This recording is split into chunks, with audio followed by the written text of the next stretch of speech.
In 1989, nothing happened in Tiananmen Square. Here is how the current position of the Chinese Communist Party looks like in memes. But what really happened there? Why have the Chinese leaders been hiding this for more than 30 years? Why did this tragedy happen, and who is really to blame for it? This is Afterword Project.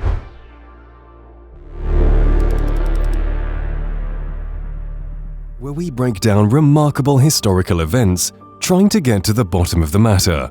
Therefore, subscribe to the channel so as not to miss many other interesting videos that will be released a few times a month. Before diving into the topic, we need to find out the causes of these events and overall turmoil, as well as the origins of the conflict that resulted in large protests in Beijing's Tiananmen Square.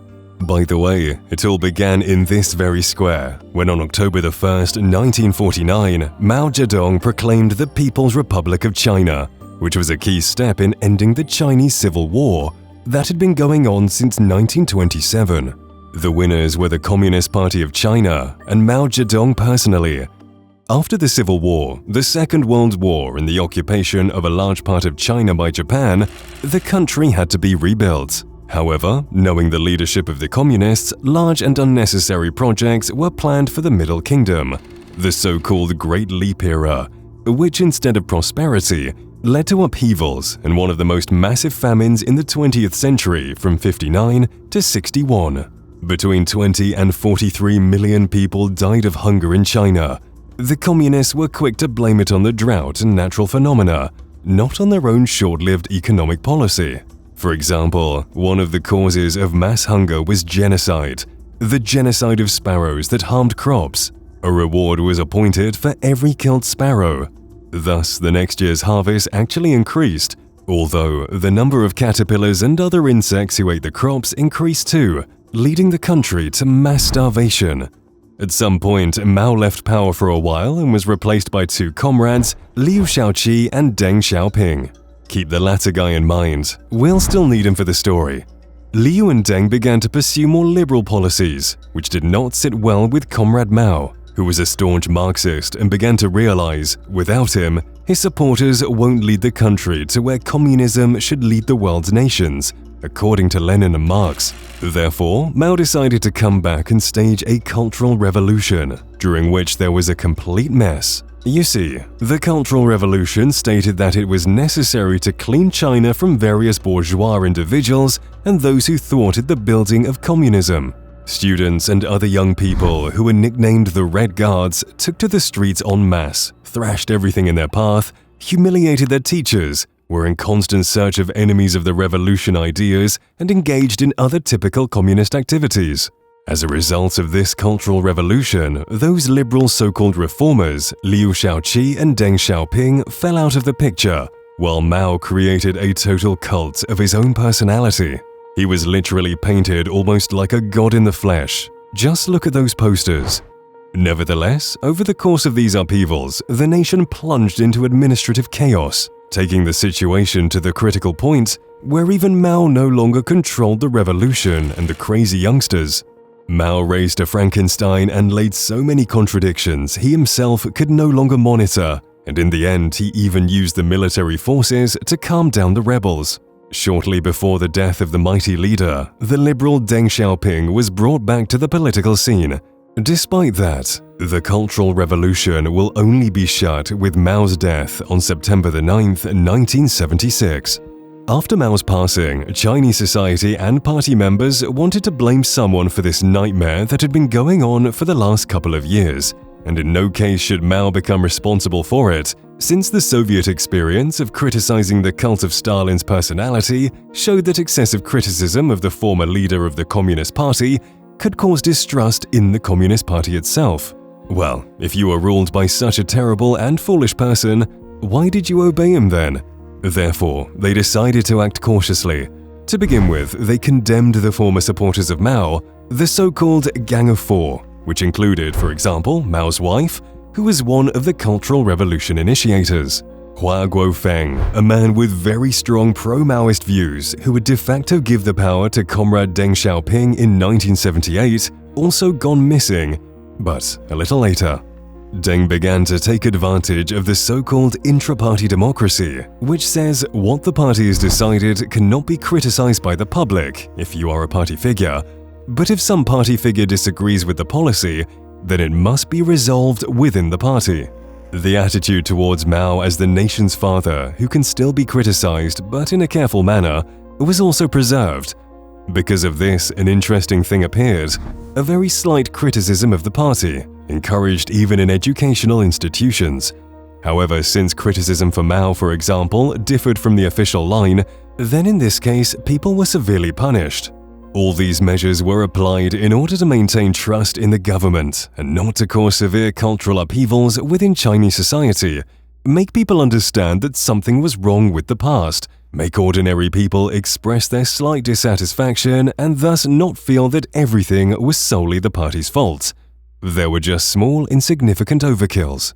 In a while, Deng began to carry out his own reforms, based on the experience of neighboring countries that had recently experienced all kinds of economic wonders, such as South Korea, Hong Kong, Singapore, Japan, and according to some reports, the Chinese were watching even Taiwan. These Asian tigers were developing rapidly and set an example to China of how to make its citizens prosperous by carrying out liberal economic reforms. Deng pulled off all that by relying on two fairly liberal politicians the middle country had to offer: Party General Secretary Hu Yaobang and Premier Chao Jiang, and a few other people from the old elite dating back to the Civil War. At the same time, Deng himself did not hold any major positions and operated unofficially, relying on his own authority. His internal party policy mostly focused on finding some kind of balance, maneuvering between liberals, supporters of market reforms, and conservatives, supporters of strict Maoism, comparing one to the other. Obviously, if you sit on all the chairs at once, you will not sit on any of them, and such an approach to politics will play its role in the future, and, you've guessed it, lead to major problems: the protests on the square, which did not happen. Deng. We're going to talk in detail about the economic transformations of Deng Xiaoping next time, but their brief essence was as follows: the creation of special economic zones, price liberalization, attraction of foreign investments, tax breaks, creation of private agriculture. Well, that is a typical set of market reforms. But at the same time, changes required no shock therapy, like for example in Russia during the 90s, when the job was done at one moment, some may say in one day, but instead, everything happened gradually, again in order to maintain stability inside the Celestial Empire and adhere to a two-chair policy during party battles. Despite the liberal reforms as a kind of compromise and bow to the conservatives, the Communist Party kept all transformations and new industries under clear supervision. In fact, this means that one can play capitalism, do economics, and so on, but the power of the Chinese Communist Party remains the most valuable in the country. And in this way, the new economic freedoms in China are not perceived as freedoms at all, as even now, if the Communist Party of China makes a certain decision, the property of big businessmen can be taken away just like that. But still, even such loosening seemed revolutionary. Also, we shouldn't forget that all that could have happened because of China's good relations and cooperation with the Western countries, in particular with the USA. It might sound very strange now, but at that time, China and the Americans got along quite well, with their good relations beginning even during Mao's time at the helm, who, after the death of Stalin and the coming to power of Khrushchev, had a quarrel with the USSR, since he considered them traitors to communism. The Americans decided to take advantage of it, establishing relations with China in order to split the alliance of China and the Soviets, which represented, in the opinion of some influential Washington figures, a very great danger. Deng Xiaoping realized China's need for large investments, thus he began to strengthen relations with the US even more, and also to send his students to study in the West, to American universities in particular. That will only spur the interest of young people and students in Western culture. All these changes gave the Middle Kingdom unprecedented economic growth, although it did not lead to 1 billion Chinese living like an average European, because China was still considered a relatively poor country. But the fact still remains: the Chinese financial situation has been improving from year to year. But in addition to pros, recent changes also brought many social disturbances to the Celestial Empire, such as inflation, which practically disappeared during Mao's power, but now suddenly returned, the growth of inequality. Everyone was equally poor before, and with the market economy, some became more successful than others. Also, a lot of state-owned enterprises turned out to be simply inefficient after the introduction of markets. So, here in China, it turned out that there are too many enterprises left as a legacy from the harsh communist past. Thus, they got closed down, which has increased the unemployment rate. The joy of the reforms was overshadowed by the dissatisfaction of broad sections of the population, primarily among students, who believed that the reforms were being carried out too slowly and without the so-called 5 modernizations. Social modernization, i.e., democratization of society. The first 4 modernizations were already carried out by Dan, and he declared them in his program. These are modernization of industry, modernization of agriculture, modernization of national defense, and modernization of science and technology. Educated students who had already grown up in a freer society with the opportunity to at least somehow criticize the government's regime, with some even studying abroad, when they smelled the air of freedom, they of course wanted more rapid changes in the country. Besides, the students' mood was inspired by many famous intellectuals, the brightest of whom was Professor Fang Liji, who aside from his public speeches on physics, also talked about democracy, freedom of speech, and other terrible bourgeois values. The future explosion of protests from below was getting boiled on. Meanwhile, at the top or in the party, there was still an active struggle between liberals who were in favor of continuing the reforms and conservatives who believed that the Reformation had gone too far, and they are increasingly moving away from the values of communism. This did not allow to nip free thinking in the bud, and did not allow to release all restrictions and carry out reforms even faster. Contradictions had to be resolved somehow. While the internal parties argued, the students gathered to decide what to do next.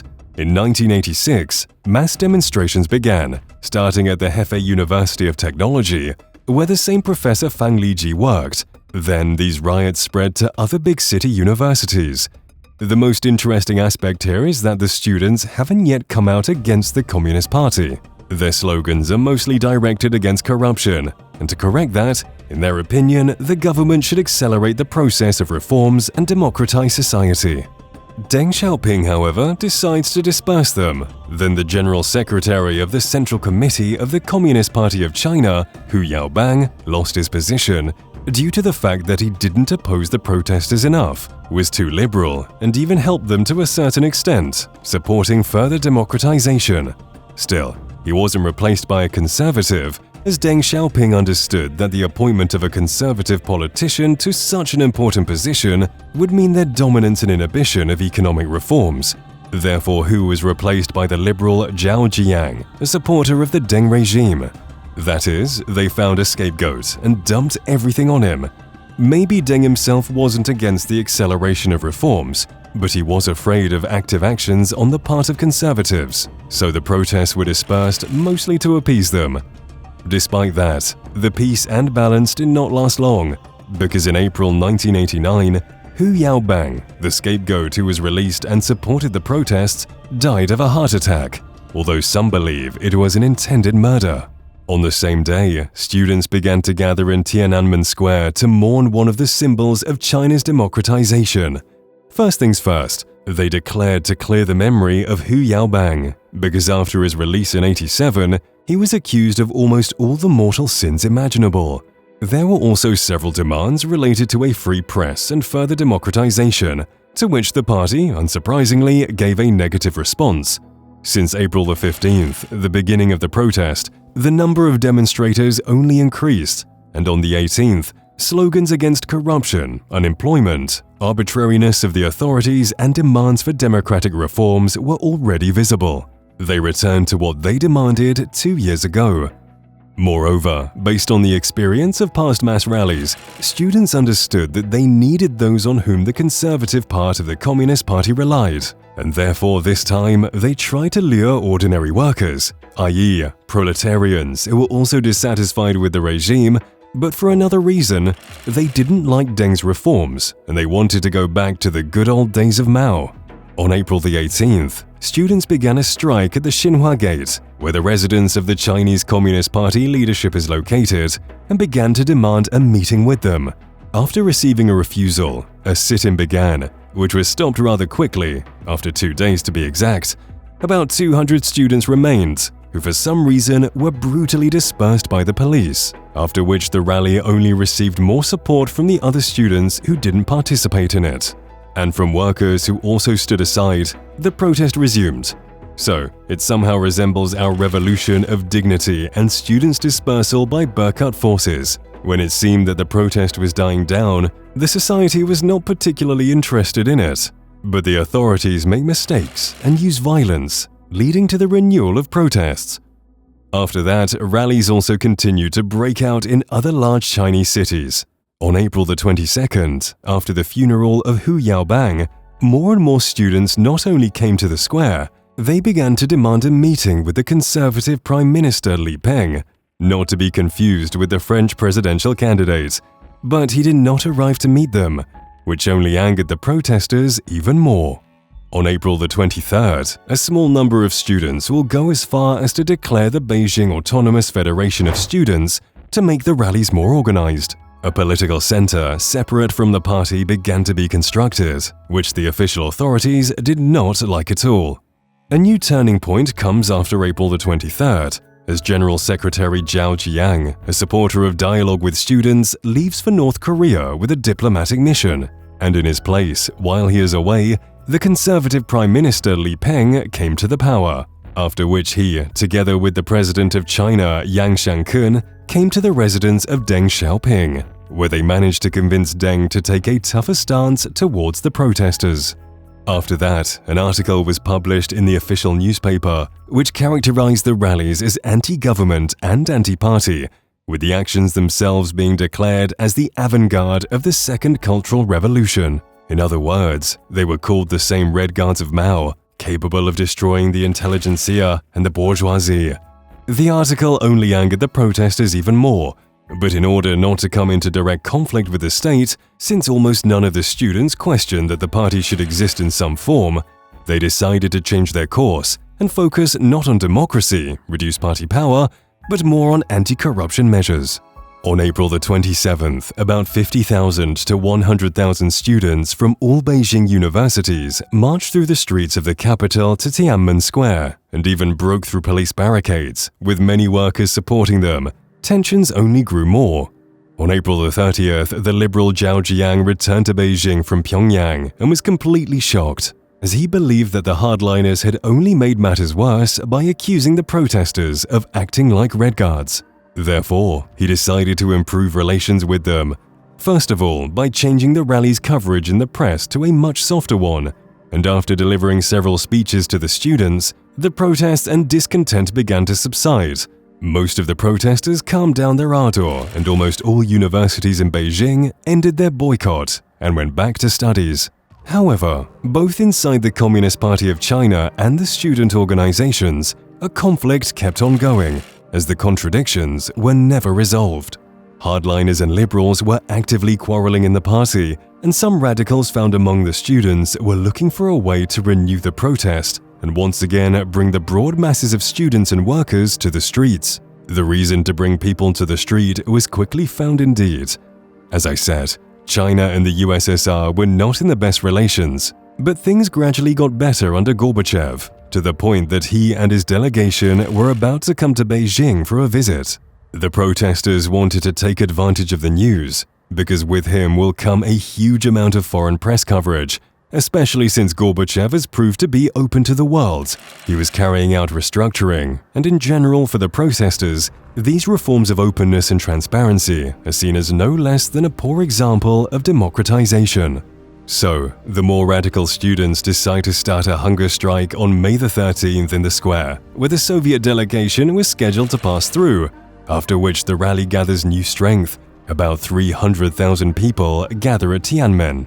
Deng Xiaoping, fearing that the situation would get out of control, ordered everything to be resolved before Gorbachev's arrival.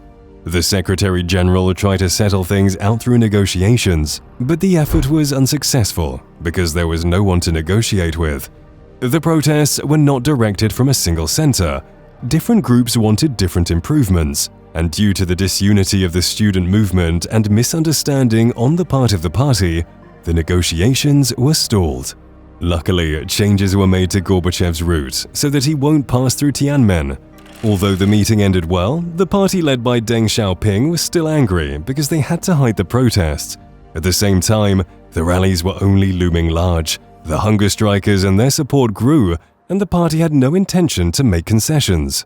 Now the protests swept across China. Some 400 cities across China began to fill with students, and the local authorities had no idea what to do, as the party still did not have a clear position, as the differences between the conservatives and liberals had not yet been settled. The main man, Deng Xiaoping, seems to be a liberal and should support the protests, but on the contrary, he disperses them, staying on the conservative side. These disagreements didn't give anyone in the country clear signals on how to properly react. The system was not established. Everything was handled like it was under Mao, with the authority of one man who played his games with two chairs. Protests were already scattered all over the country. On May the 17th at Deng's residence, the higher party leadership got enough of that and decided to end the rally by introducing martial law. Although the liberal Zhao Ziyang was against it and was ready to resign in order not to make a difficult decision for himself, but he was not allowed to do so.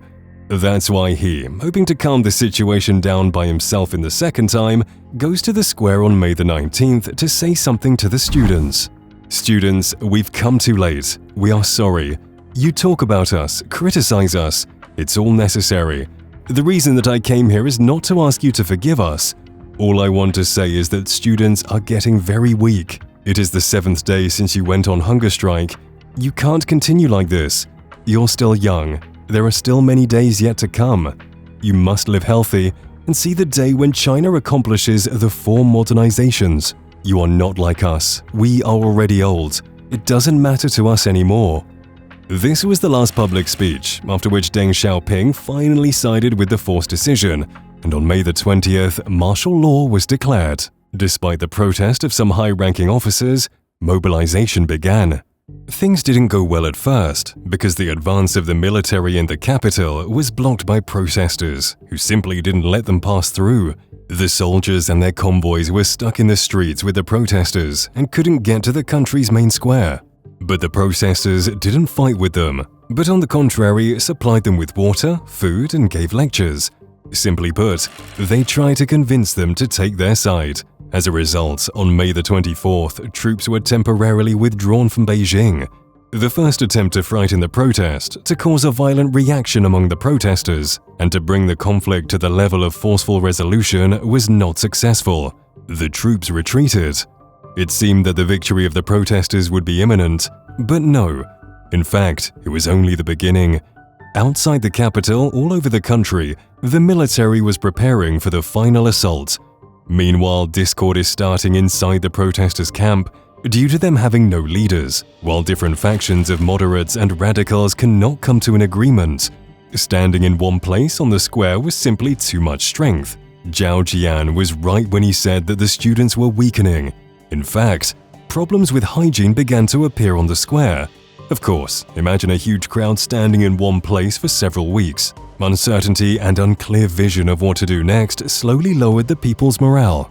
About a week passed since the first attempt to disperse the protest by the military. On June the 1st, events began to intensify. The conservative wing of the party, together with Li Peng, began to prepare the ground for the final dispersal of demonstrations. Several reports were issued where the protesters were accused of bourgeois liberalism. In communist China, this is an insult equivalent to accusations of witchcraft in medieval China. They were also called counter-revolutionaries, terrorists. Hell, there were also accusations that the USA was involved in all of that. Of course. All these accusations used press sources for a widespread effect. After these publications and accusations, actions intensified on June the 2nd. Government troops were already in the city again, and on June the 3rd, an operation to suppress the counter-revolutionary rebellion was announced, and an order was also issued that the troops can act in self-defense and use any means to remove obstacles. The operation began in the evening of the same day, and all local residents were ordered to stay at home. Military units were coming from all sides of the city.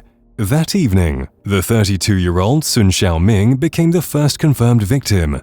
Then everything had gotten only worse. The troops fired directly at the protesters, and according to some reports, even used bullets with an expanded design, which are prohibited even for combat actions between countries. It was a total massacre. This time, the demonstrators were not giving lectures and flowers to the military, but rather responding with no less fierceness. One can say that street fights have begun. At 1 o'clock in the morning on June the 4th, firefights began in Tiananmen Square itself, which ended not very successfully for the military. At 4 o'clock in the morning, a full-scale operation to disperse the protesters from the square began. There were still attempts by some moderate student leaders to negotiate a peaceful withdrawal from the square area, but this didn't find support among the majority of protesters, and no clear leader had yet emerged from the crowd.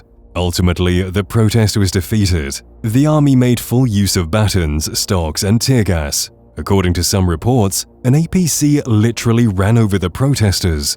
Pure horror. The next day, on June the 5th, the protesters attempted to enter the square, but their attempts were all unsuccessful. By the way, it was on this day that this photo of the person stopping the convoy was taken. Who he is and what the future fate of this brave Chinese man is, we unfortunately don't know. Since that day, Tiananmen Square will be closed for just 2 more weeks. Still, the rallies did not end in some 80 other cities, and the brutality was no less horrific there, if not greater. There were no hints of foreign journalists who could record it. Therefore, the cruelty applied to other regions wasn't covered in any written material or photo. It's said that in some cities, hospitals were simply forbidden to admit wounded protesters. Small clashes and street fights continued for several more weeks. Unfortunately, we will never know the exact number of victims. The official figure announced by the Chinese government is 300 dead civilians and soldiers, which is a huge tragedy for any other country in the world. Although, given that this is official data of the Communist Party and that everything in China is of a majestic size, even the number of people dead from hunger, wars, cultural revolution, and protests, we can conclude that there were many people left off the record. For example, the Chinese Red Cross initially gave a figure of 2,600 deaths, then for some reason abandoned it, while the Swiss ambassador said the same figure, about 2,700. But unfortunately, we don't have accurate data. It's quite possible that there were more cases throughout the country. The authorities also tried to deal with those who remained alive, with some leaders put behind bars, some leaving for another country, and some even sentenced to death. As for Deng Xiaoping and his reforms, life was not easy for him even without protests. You see, after such a shameful defeat of the liberals, his economic reforms were under threat of being returned to the era of Maoism and communism. Because this is exactly what the conservative branch of the CCP, which won, wanted. In this they are opposed to liberal students. I think it'll be interesting to make a separate big video about Deng, a biography of some sort, where we'll discuss a very significant and no less controversial individual for world history. Going back to the protests, all in all, they brought practically nothing. There are many reasons for that. The inability to conduct a dialogue between the government and society, the fear of the old elites before changes, the conflict before the authorities, and don't forget the lack of influential representatives of the protest. The matter is that the protesters had no one to look to in order to understand what to do next, while the party, on the contrary, looked into the mouth of Deng Xiaoping, who wasted a lot of time on hesitations and decided to suppress the protest in the bud, in a less bloody way when it was no longer possible, but the authorities couldn't simply make concessions either, as no final word was given by Deng. In other words, these were problems of the same type in two camps, but mirrored, so to speak. No wonder this boiling cauldron exploded, leaving behind thousands of victims, the authoritarian regime, and the strong hand of the party, which exists up to this day, especially if you look at the ascension to the status of jade-rod thick-haired Emperor Xi Jinping. Who knows what the unresolved contradictions on the square and the new ones that are accumulating until now will lead to. Most likely, we're still about to see tectonic changes in China in our lifetime. And if you enjoyed this video, I suggest you send it to others. Subscribe to this channel, where history-related videos will be released on a regular basis, and I hope in more detail. Thanks for watching, and see you in the next episodes.